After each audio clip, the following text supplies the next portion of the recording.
अनिलदादा मेहर, संजय भाऊ काळे, सत्यशील दादा शेरकर दालक, आमच्या पूजाताई पुट्टे पाटील, इतर सर्व मान्यवर सगळ्यांची नावं घेण्यापेक्षा पुढची 22 गावं करायची, त्यामुळे एखाद्याचं नाव राहून जाईल, काम राहणार नाही एवढा शब्द आत्ताच देतो.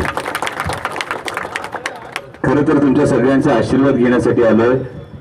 संपूर्ण मतदारसंघात फिरतोय, प्रत्येक तालुक्यात फिरतोय आणि प्रत्येक तालुक्यात फिरत असताना एक गोष्ट प्रकर्षाने जाणवतीये की ही निवडणूक धनशक्ती विरुद्ध जनशक्ती अशी होणार आहे आणि जनतेनं आपली निवडणूक हातात घेतली आहे.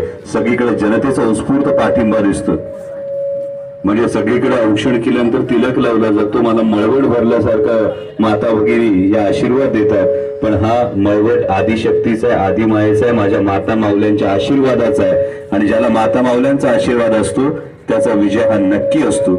काल तुम्ही नारायणगाव वारुळवाडी ग्रामस्थांनी गाव बैठक घेऊन एक फार ऐतिहासिक असा निर्णय घेतला.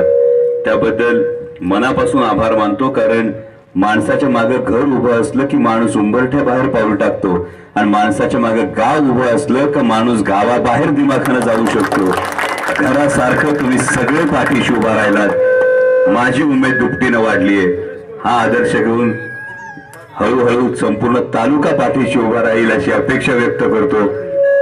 29 तारखेला आपल्या सगळ्या पै पाहुण्यांना, सगळ्या मित्रांना, नातेवाईकांना एक संदेश जाऊ द्या की आदरणीय पवार साहेबांनी कोणतीही मोठी राजकीय पार्श्वभूमी नसलेल्या एका सर्वसामान्य शेतकरी कुटुंबातल्या मुलाला, एका बैलगाडा मालकाच्या नातवाला, एका सुशिक्षित तरुणाला ही उमेदवारी दिलेली आहे. ही निवडणूक तुमची सगळ्यांची आहे. जसं आमचे सुजित भाऊ नेहमी म्हणतात, खासदार तू नाही खासदार मी होणार आहे.